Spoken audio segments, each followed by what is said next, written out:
Good morning बच्चों। तो आज हम लोग फिर से पढ़ेंगे पाठ 13 हुंड्रू जलप्रपात। तो आगे क्या है देखते हैं। पहले तो बताया गया था कि हुंड्रू जलप्रपात जो है वो रांची से 13 मील दूर है। यो रांची से हुंड्रू 27 मील दूर है। ठीक है। महात्मा गांधी ने कहा है कि साध्य की पवित्रता एवं महत्ता तभी है जब उसका साधन भी महान हो। मतलब अगर कोई भी जगह हो, कोई भी वस्तु हो, उसको तभी लोग अच्छा मानता है, तभी लोग अपनाता है जब वो उसकी साधन भी महान हो। महान मंजिल पर पहुंचने के लिए मार्ग भी महान ही चाहिए। जैसे हुंड्रू का झरना वैसा उसका मार्ग, जैसा वो झरना है वैसा ही उसका मार्ग भी है। रांची से चलने वाले मुसाफिर को झरना पहुंचने तक ऐसे ऐसे सुंदर मैदान मिलते हैं कि वहाँ थोड़ी देर ठहरकर टहलने की इच्छा होती है। ऐसे जंगल दिखलाई पड़ते हैं जिनकी विभीषिका से शायद बाघ को भी डर लगता हो, और बीच बीच में पहाड़ी, उस पर झाड़ी, सब दर्शनीय, सब वर्णनीय। चूँकि महीना अगस्त का था, इसलिए धान की क्यारी की भी न्यारी हरियाली थी। बलखाती सड़क जिस पर चलने में आनंद आए, पथरीली जमीन एवं पत्थर की छाती चीरकर बहने वाली पतली नदी जिसके देखने में आनंद आए, पेड़ों पर चहकती चिड़ियाँ जिनकी चहक सुनने में आनंद आए, सब मिलकर आनंद को कई गुना बढ़ा रहे थे। हवा यूं डोल रही थी जैसे सलाह लेकर डोल रही है। छोटा नागपुर के निवासी सादगी के अवतार और गरीबी की मूर्ति, जिनकी रहन सहन में 100% कला बसती है, मार्ग में यूं खड़े थे जैसे मेरा स्वागत कर रहे हों। मकई के पौधे कहीं कहीं अगल बगल में यूं लहरा रहे थे जैसे यहाँ वालों की किस्मत लहर रही हो। इस प्रकार मार्गदर्शन का आनंद लेते हुए हुंड्रू के पास पहुँचे। एक बार मन ही मन मैंने झरने को प्रणाम किया। मतलब वहाँ का जो मार्ग था वो इतना सुंदर था कि कहना नहीं है। उसी के विषय में लेखक ने वर्णन किया है। पहाड़ पर पानी के यह अजीब लीला है जिसका मुकाबला ना रामलीला करे ना रसलीला।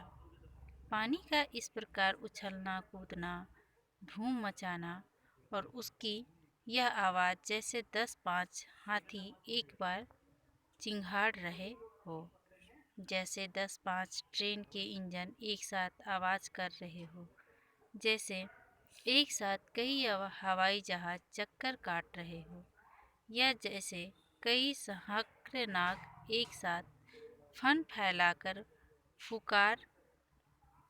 फुफकार कर रहे हो।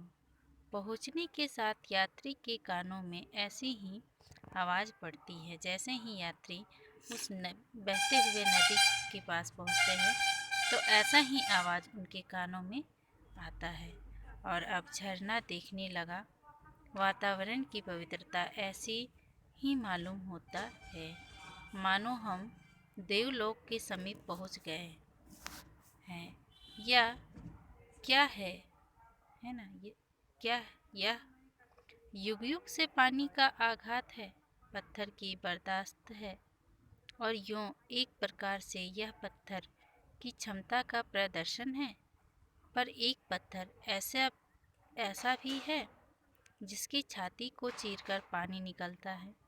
यूं एक प्रकार से यह जल की क्षमता का प्रदर्शन है जिसके सामने पत्थर भी मात है। हाँ, पत्थर मात है करुणा के सामने, प्रेम के सामने, जिसके अपार बल के स्वरूप पत्थर की छाती से धारा फूटती है। पत्थर की आँख से आंसू निकलते हैं और पत्थर का कलेजा पिघल जाता है। पहाड़ पर नदी का यह खेल है। यह नदी है स्वर्ण रेखा, जिसके उद्गम स्थल से 50 मील आगे आकर हुंडरू का यह झरना है। स्वर्ण रेखा नदी रांची, धनबाद, सिंहभूम एवं बालासोर जिले से होकर बंगाल की खाड़ी में गिरती है। मतलब हुंडरू जलप्रपात जो है वो स्वर्ण रेखा नदी में ही स्थित है। नदी जहाँ पहाड़ को पार करने की चेष्टा में पहाड़ पर पहुँचती है, वहाँ पानी की कई धाराएं हो जाती हैं और जब सबकी सब धाराएं एक होकर पहाड़ से नीचे गिरती है, एक विचित्र दृश्य दिखलाई देता है। यही झरना है जिसकी ऊंचाई 243 फुट है। उजाला पानी ऐसा प्रतीत होता है कि पानी के चक्कर और सावर में पीसकर पत्थर का सफ़ेद चूर्ण गिर रहा है। कभी ऐसा भी मालूम होता है कि रुई ढूंढने वाला अपनी ढूंढकी पर रुई ढूंढकर ऊंचे बैठे हुए गल्ले को नीचे गिरा रहा है।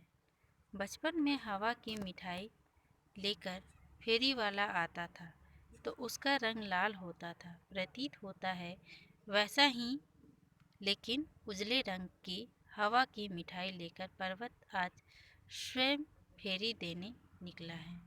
और कहीं कहीं बीच में चट्टान पर जब प्रबल धारा गिरती है तो संघर्ष से इंद्रधनुष जैसे रंग उत्पन्न होता है। जान पड़ता है कि सतरंगा पानी हवा में उड़कर विलीन हो रहा है। यह हवा में उड़ता इंद्रधनुष फहरा रहा है। मतलब जब वो झरना ऊपर से नीचे गिरता है तो लेखक को बहुत सारे रूपों में दिखाई देता है, जैसे कि हवाई मिठाई हो या फिर रुई ढूंढने वाला जब रुई को ढूंढता है तो कैसे सफ़ेद सफ़ेद रंग का एक अलग रुई का एथी बन जाता है। वैसा ही लेखक को तरह तरह का चीज़ दिखाई पड़ता है वो गिरते हुए पानी में। चारों ओर जंगल और पहाड़ के बीच में प्रकृति की यह लीला स्थली है। झरना के एक और का जंगल रांची में है, एक और का जंगल हजारीबाग में, और बीच में झरना बह रहा है। मानो उसका यह संदेश हो कि वह सबके लिए है, सबका कल्याण उसका उद्देश्य है। वह न रांची का है न हजारीबाग का, बल्कि वह सभी के लिए है।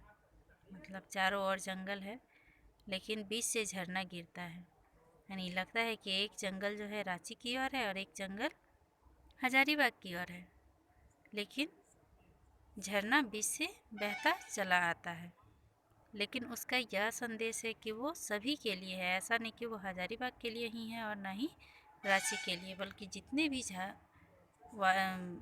वहाँ पे आते हैं, जितने भी भारतवासी या जो भी हैं, वो सभी के लिए हैं। तो धन्यवाद बच्चों। इससे 3 स्वनिर्मित प्रश्न उत्तर लिखें।